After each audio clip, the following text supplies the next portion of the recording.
If you've listened to our Naked Marriage podcast for any length of time, you know that we are huge fans of Christian counseling, and we have both benefited from individual Christian counseling throughout our entire marriage. And we know that it can benefit you as well. You know, we talk a lot about marriage counseling, but there's something about finding inner healing as an individual, and it will really help your marriage in the long run. And so we have an amazing resource to share with you. Yeah, I'm so excited that we can finally offer this, and we found the right partners at Faithful Counseling, and they do an amazing job to connect with you from home. You don't have to go sit in an office. Wherever you are. I know a lot of people write us and say there's not a good Christian counselor in our area. Now, wherever you are, as long as you have internet access, you can get access to great Christian counseling. Just go to this site. It's getfaithful.com/nakedmarriage. And there's a 10% discount exclusively for you as a Naked Marriage podcast listener, but you do have to go to this specific site. It is getfaithful.com/nakedmarriage. And like Ashley just said, both of us from personal experience can attest to the inner healing and the freedom that can be experienced through good personal Christian counseling. You can experience this as well in your marriage.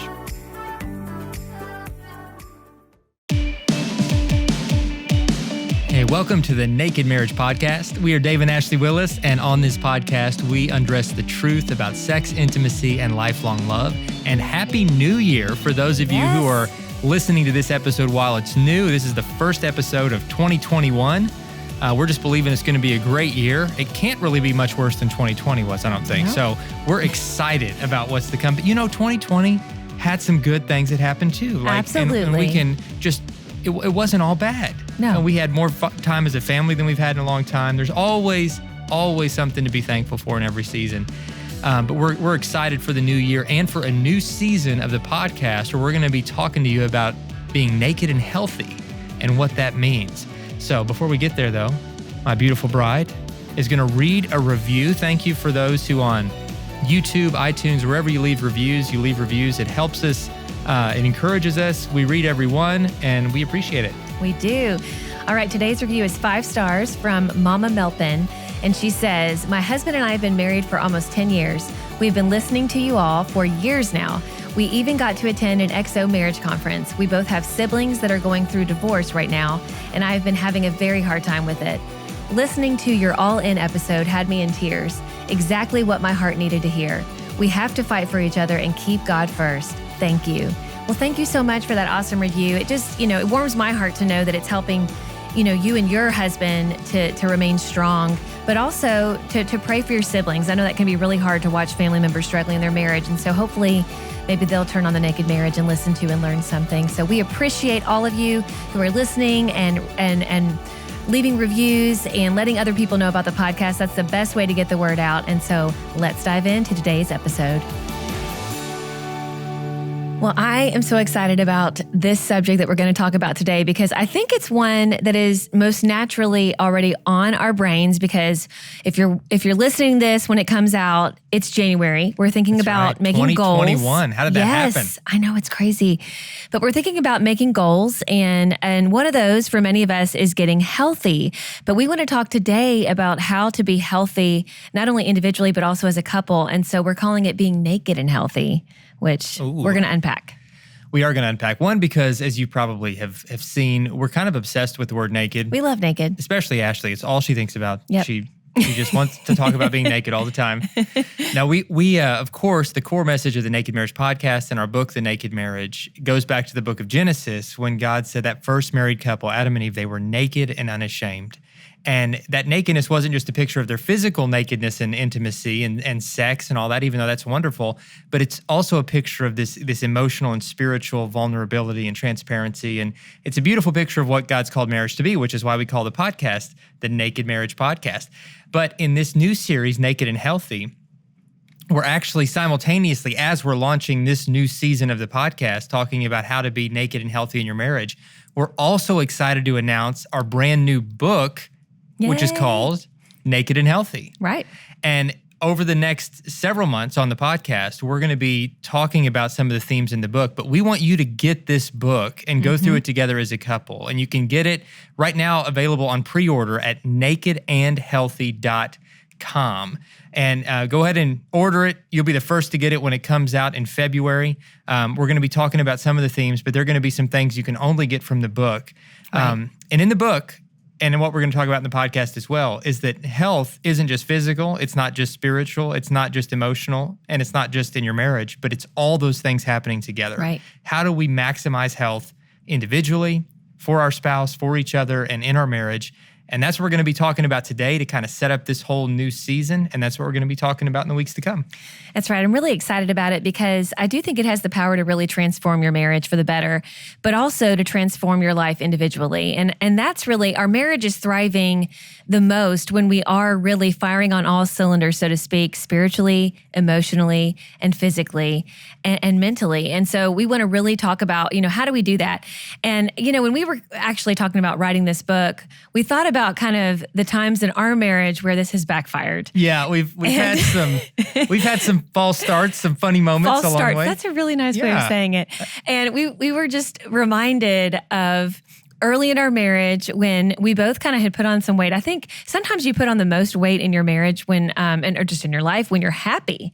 Like I think, maybe you're happy and you're eating and everything, you feel happy. I remember talking to a friend of mine about that. She's like, she goes, when I'm sad, I don't eat. When I'm happy, I do eat because everything seems to be good. And so she's like, that's a problem because I want to be happy, but I also don't want to, feel unhealthy. And that's kind of where we were. We were just like newlyweds. We had lost weight for the wedding day a little bit. And then we were chubby and happy. And then we were like, you know what? Like, let's just enjoy life. But we got to the point where both of us were feeling kind of sludgy and, we just weren't sleeping well. My problem is I eat when I'm happy and I also eat when I'm sad and I also eat when I'm bored. So like really all moods lead me to food. So I don't just have one is the problem. You've always been more disciplined in the food area than me. But yeah, we have had some season and we'll talk a lot in the weeks to come. Some we're going to focus specifically just on kind of like physical health. Some we're going to focus specifically on mental health. Some just on spiritual health. In this kind of setup talk, we're sort of talking about all of them. But yeah, we've joked that our love has been not only in sickness and in health, but also in thickness and in health. Because we've run the full gambit. And we've had some moments along the way. Like I remember, speaking of Januaries and people getting these New Year's resolutions, one January, we had the New Year's resolution that we are going to get ripped. We're going to get in like really good shape. Yes. And so we got this book that at the time was like this hugely popular fitness book called Body for Life. And Body for Life was this fitness plan where, it was really rigid, but one day a week, it was a free day. So one day a week, you could eat whatever you wanted, as many calories as you wanted. And as long as the other 6 days followed this plan, they guaranteed Which was strict. Was really, really strict. You were still going to get like ripped. So we're like, all right, we're going to do this plan. We're going to get ripped. We took our before pictures, took our shirts off, had my brother come over to take it. Because this was before the days where you could set up a smart camera. I had a bikini on. You said we took our shirts off. Like I had a bikini on. You had on like trunks. And you had to have a newspaper for some reason. To show what date it was. You had to have like proof of the date. Yeah. This is old school, before smartphones, before all the technology. So it was us with like a flash camera. I'm sticking my gut out, which I've always been able to do. You're it's very kind of good a at gift. it. Really is like for Halloween, you should just, I can look pregnant if I want to. Come up with it's pretty impressive. So I stuck it way out there. I'm like, oh, we're going to like win the prize. And you looked really sad on your face too. Yeah, we both looked sad. The reason we know this, guys, is we've moved a lot throughout our marriage. And every time we move, somehow I find these pictures and I'm reminded, I'm like, oh, Body for Life. Well, the problem is the before pictures actually ended up looking better than we looked afterwards. They really did. Because, and it's not the fault of the great people behind Body for Life. I'm sure it's a wonderful program. We didn't do the program correctly. What we did is we started on the free day because we're like, we got to start with the celebration. We got to eat, and so we would eat this ridiculous amounts of food on the free day.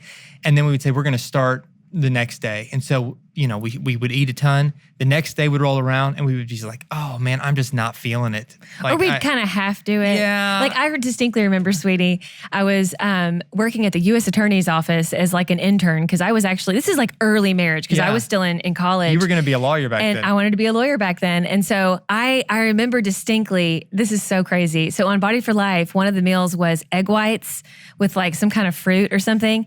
And so I had made, it wasn't even for breakfast too, it was for lunch. I was like, I'm going to have egg whites for lunch. So I made egg whites that morning, put them in like some Tupperware, and then put my fruit in there. And I was bringing it out at lunch with all of my people that I work with. And they're looking at me like, you have lost your mind. Like, what are you doing? Who brings egg whites like already made to work? Like that doesn't taste good. But that's the kind of stuff we would do. We would do extremes, and that's kind of how it would go. We would have the cheat day. And then we would have like 1 or 2 days of trying to do the plan, and we'd fall burn off out. The wagon. And then we would say, well, this week's shot. Let's get to the end of the week. And then we would do the free day again. And then we'd start over and do like 1 day of the plan and then fall off the wagon. And so we did like 4 free days. Which each of those 4 days was like 10,000 calories, I felt like. I mean, I ate like it was my job. So then we finally just retired the plan, donated the book at Goodwill. We did. And I realized like I'm actually fatter than I was before we started this because we had kind of gone into this extreme plan. And so we tell that story, one, because it's funny, and we've had a lot of like failure moments, big and small, along the way over the last 20 years. Yeah. In health and in other parts of life too. But I think sometimes what holds people back from growing in their health, whether it's physical health, whether it is emotional, physical, why so many New Year's resolutions fail, is because it's this all or nothing mentality. Mm-hmm. It's not about creating a sustainable lifestyle. It's not about incremental growth and celebrating the little wins along the way. But it's just we have this mindset every New Year where it's like, everything's going to be different. And I'm going to go from being, way overweight to I'm going to look like an underwear model in 2 months. Or I'm going to go from being, somebody that, doesn't read my Bible at all to I'm going to learn Greek and Hebrew and read the Bible in all the original languages this year. We make these huge goals that set ourselves up for failure, because then when we don't measure up, we think, well, if spiritual health means I do these big things, I wake up at 3 a.m. and do a 5-hour devotional. I mean, we set these goals that just aren't sustainable. Right. And then when we don't measure up to it, then we stop doing anything altogether. Mm-hmm. We're just like, well, forget it. It's just not for me. I'm not disciplined enough. So I'm never going to have, a great faith or great spiritual health. I'm never going to have great physical health. I'm never going to have great, mental, emotional health, or my marriage is never going to be great because we've tried. We tried, and maybe you've listened to this podcast for a while and you feel like your marriage, you have moments where you feel like things are getting a little bit better, but then you fall off the wagon, or you have an argument or a disagreement. You think, well, what's the point? I'm just going to give up. But listen, I'm so glad you haven't. The fact that you're listening right now is a win.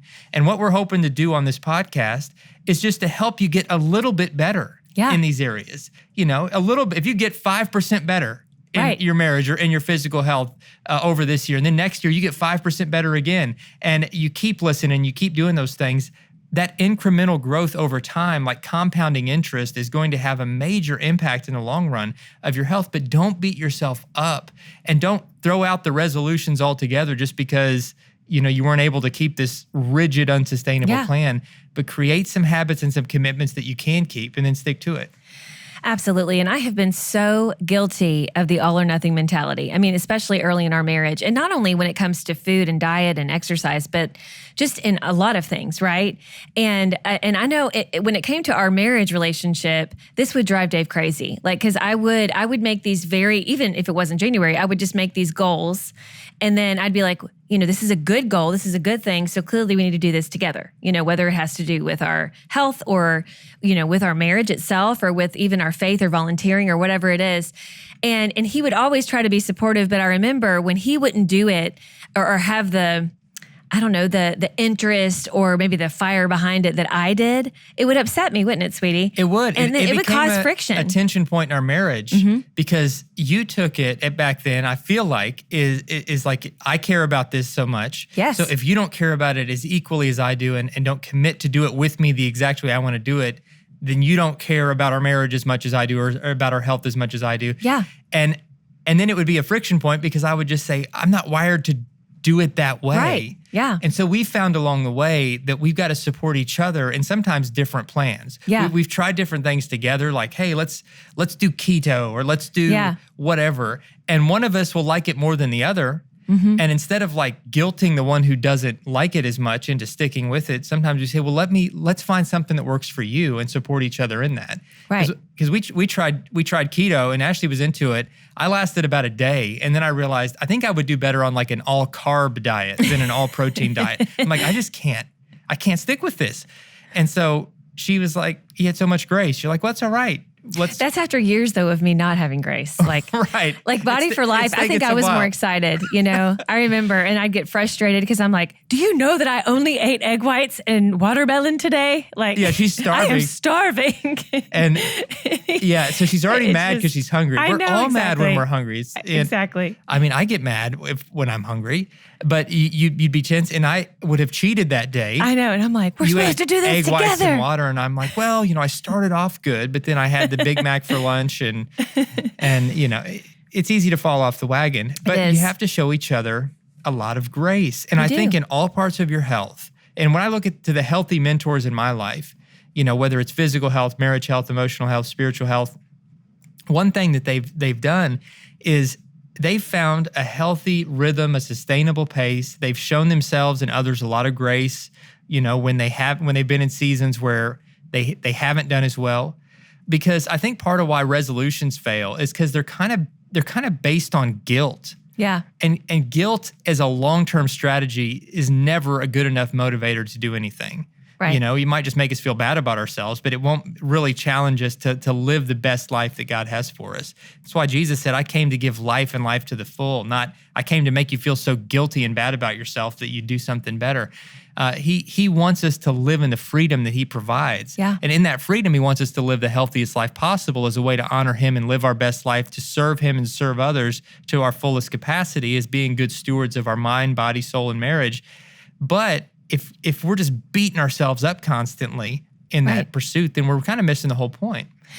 And like we said before, a lot of us, turn to food or other unhealthy behaviors when we are feeling shame or when we are feeling like a failure. And so it's just this endless cycle. And we've been there. I mean, we have been there when, whether it has to do with physical health or mental health or even relational health or spiritual health, where we've set these goals, we've done it, well for a while, we've met kind of those expectations, and all of a sudden we kind of fall off a little bit, and then we beat ourselves up and we're mad at ourselves, and then we inadvertently get mad at our spouse. And I mean, I've even talked to some spouses where they'll say, I would be skinny if it wasn't for him. He makes me fat. He's the one who's buying all the bad food, or he never wants to exercise with me, or he won't, watch the kids while I go do this class. If only he would do this, or if only she would do this. And we've got to stop pointing fingers, because the bottom line is any kind of change in your life, the first step is getting your thinking right. Yeah. You've got to get your mind right. And I've learned this the hard way. And you've got to stop, adapting or adopting policies kind of in your mind and in your life that are all or nothing, because again, you're going to get all or nothing. And that's not good. I mean, you don't want to have an extremist kind of view on things. And most of the time, a plan that is going to work well for you, whether it's for physical health or spiritual health, it's going to be one where there's a lot of grace involved, and you can celebrate small wins. And so, as we go into kind of these next weeks of talking about how to become naked and healthy, I don't want you to feel like, my goodness, they're handing me another thing to do. I want you to think about one thing you can do when it comes to your physical health to get healthy. And then as we go along, one thing you can do, one little small thing you can do to improve your mental health, one little small thing you can do to improve your spiritual health. And like gradually, as you do that one small thing, like Dave said, incrementally over time, it makes such a difference. And I've seen that, just very practically in my physical health. We're going to talk more about this as we go along, but we kind of found that when we don't eat later at night, like when we kind of cut ourselves off at a certain point, like let's say 6 p.m., and we say, you know what, for 4 out of the 7 days of the week, we're going to try to stop, eating late because I find that I snack more later and that's more calories and it makes my stomach hurt. And then I wake up kind of groggy because I'm usually eating a salty snack and it doesn't settle well. And what I found is doing that one small thing, and Dave has done this too, and a lot of people refer to it as intermittent fasting is one way you can refer to it, but it really helps. It really helps me to feel better and it gets my mind right. And one thing I try to focus on is, I guess I could eat later and have those chips and that's fine. It's not going to ruin my week, but I try to focus on how I'm going to feel when we can really think about how do I want to feel tomorrow? Do I want to feel lighter? Do I want to feel good? And where I drank water and I just let my stomach settle, or do I want to am I okay with feeling groggy, And sometimes maybe you are okay with feeling groggy because you're like, those chips are calling my name and that's okay. But I think we have to get our mind right and our plans right where there's a lot of room for grace, where we're not looking at this like if we don't do X, Y, Z, then we are a failure. We have to give each other a lot of grace, but that really starts with giving ourselves that grace and then being willing to make small changes and celebrating those small changes. Yes, and celebrating the small changes. The grace part is huge. What that looks like in action is being a safe place for each other. Oh, yeah. A quick story before we dive into this week's question is, I heard a husband, actually I was reading his book, a really good book, and it wasn't a book about health, but he shared this story and it really resonated with me. And he said in their marriage, he's always prioritized exercise. He's just been like a runner and really disciplined with exercise. And for his wife, that hasn't been as important. And so he would encourage her to join him in health and for her level of activity to look like his. But apparently he would kind of push this so much that she started to take it as he doesn't love me the way that I am. Yes.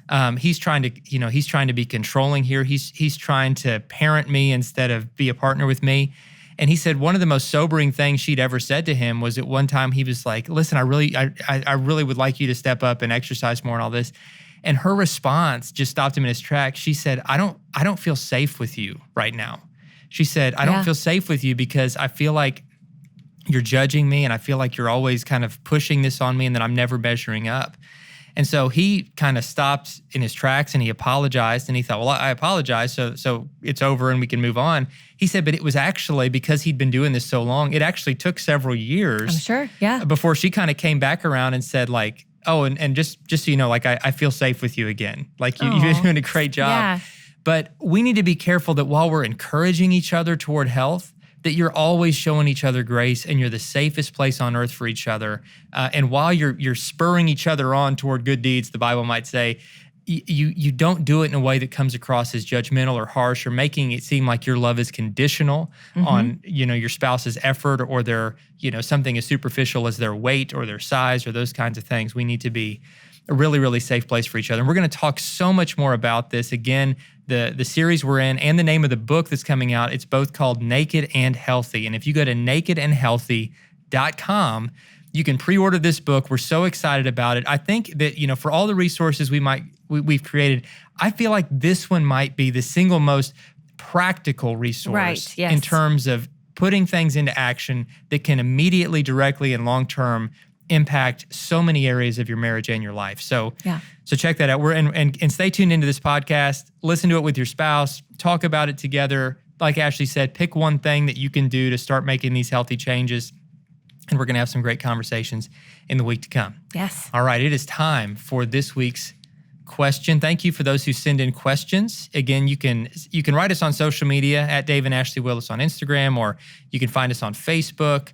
But the questions we answer here on the podcast are the ones that are sent to nakedmarriagepodcast.com. That's right. So you can send us a question. My love, would you like to read it? Or would you? Sure, yes. All right, it says, my husband and I have been married for 2 years. When we got married, we said we would live by his parents for a little bit and then move toward mine, meaning her parents, a few years down the road. I told him I wanted to be near my mom and when we were ready to have kids because I wanted her to help and it wouldn't be fair if we were only near his family. And then in parentheses, she says, we have lived about half a mile from his parents for the last 2 years.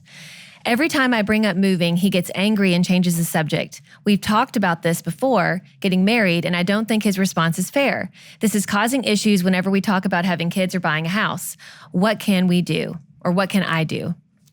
Yeah, no, this is a great question, and it's nuanced. There's a lot of layers and complexity to it because it's built on trust. It's built on keeping promises. It's built on your shared vision for the future. Yeah. It's also impacted by the different visions you have for your future, the different preferences you have, and how life changes over time. And sometimes what we say that we're going to do, what our long-term plan is, then life just sort of changes things or changes our own thoughts, and we end up doing something else. We're certainly not where we thought we would be, 20 years ago. Yeah. So there's a lot going on here. And before we kind of like answer this directly, I'll just say this. I think that living near family can be such a gift, but it also can create, it can have the potential to create a lot of dynamics that are potentially unhealthy for a marriage. Right. And in our situation, our own marriage, just to start with our experience, we started out in the same town where both of our parents lived. Mm-hmm. And there was some benefit to that, being able to see each other and the familiarity and comfort that came from that. But I'm telling you, our marriage and our family unit, it really took off and went to the next level of health when God opened the door for us to have a ministry career opportunity away from our hometown, which was a big step of faith. And our parents were, they hated to see us go. They didn't understand why we were leaving, but we just felt led to do it. And it was once we got away and could really focus on each other without constantly looking to her parents or mine to kind of go to be our social network or to bail us out or to babysit or whatever it might be. And we had to figure this out on our own. That, I believe, as much as we love our parents, and I believe we're closer to both sets of family as we right now than we were when we lived in the same town as them. But it's helped us a lot. Yeah. I'm not saying every person has to move away from their parents, but I do think, even if it's in the short term, every couple could benefit from some time away from both sets of parents where they can unite as a couple and they can forge that bond. Because, it does, it puts kind of each spouse kind of in a unique position, because I think we feel pressure from both parents just because they love us. It's not, I don't think any parents are like, oh, I just want to cause marital strife for my children. I think they truly, love their kids. We love our children. We hope that they stay close because we want to see them a lot. And that's a wonderful thing. But what really happens is, I think the husband in this situation, he's not really saying a lot because I'm sure his parents are like, well, you've lived here, don't move. You don't need to do that. You're already pretty settled. Why can't you just stay here? I mean, her parents aren't that far away. I'm sure it's those kind of conversations, and he feels torn because he's like, I'm hearing all this from my mom and dad, and then my wife's unhappy. But again, we talk about this all the time on the podcast. Once we marry, our first loyalty belongs to our spouse. It no longer belongs to our parents. It's God first, then our husband or wife, then our children, and then everyone else. And so we really have to make sure we have kind of our priorities straight. And I know that can be really difficult when you're feeling pressure from your parents, because of course we want to love and honor our parents, but loving and honoring them once we're married is so different than when we are in their home, under their roof. And it has to be, what we do needs to be the best thing for our family unit. And so in this situation, I know they don't have kids yet, so they're trying to prepare for when they have children. I would first ask you, is there a way, she didn't really say how far her parents are from his parents, but if there's some way to be somewhere in the middle there, that would probably be ideal, because it would give them that little bit of space, and it wouldn't be this kind of struggle of, well, we're a half mile from his parents, but we're like 20 miles from mine, and I know that may not necessarily work with your work situation, but I would look at that. And I would also, like Dave said, consider, don't kind of not consider moving away for a little bit. I think that could do you a lot of good. I think a lot of times people won't consider different job opportunities or different things that maybe God's putting on their heart because they're scared of what it's going to look like without being close to mom and dad. But I'm telling you, it's awesome what God will do in a couple's life and really helping them to leave and cleave, like it says in the word, when they're willing to step out. And I know not everybody's called to that. We know plenty of really amazing, healthy couples that have lived really close to their parents most of their life. Sure. And there's absolutely nothing wrong with that. And it's great to be able to go to your grandparents and to, once you have children, for the children to go see their grandparents and to have that wonderful relationship. So I understand that, moving away can cause some other kind of logistical things that you have to kind of work around.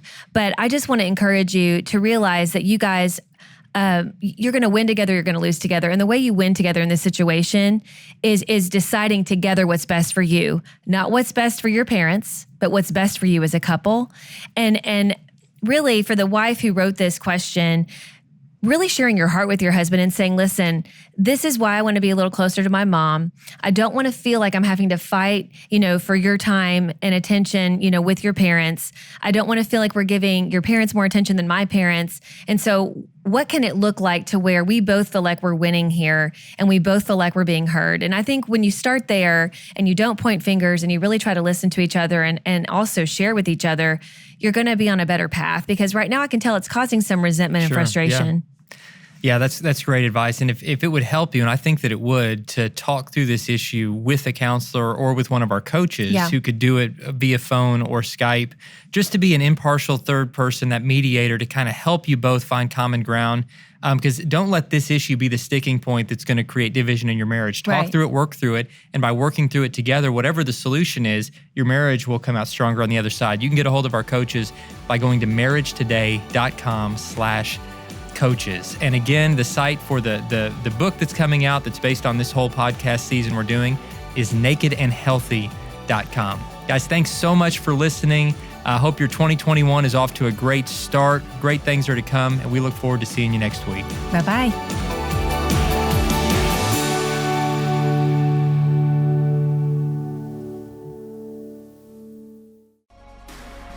So many engaged couples spend so much time and money on preparing for their wedding, but they often forget that they need to prepare for their marriage. Well, we have got a great new resource for you, and it's called Preparing for I Do. That's right. This video course is going to have so much information to help spark meaningful conversations for your future marriage and to help you set a solid foundation for your life together. The videos aren't all that are part of the course. There's also a powerful assessment tool designed by Jimmy Evans, which is going to lead you through some of the most important conversations you've ever had as a couple. To access all this and much more, check out the site premarriage.com.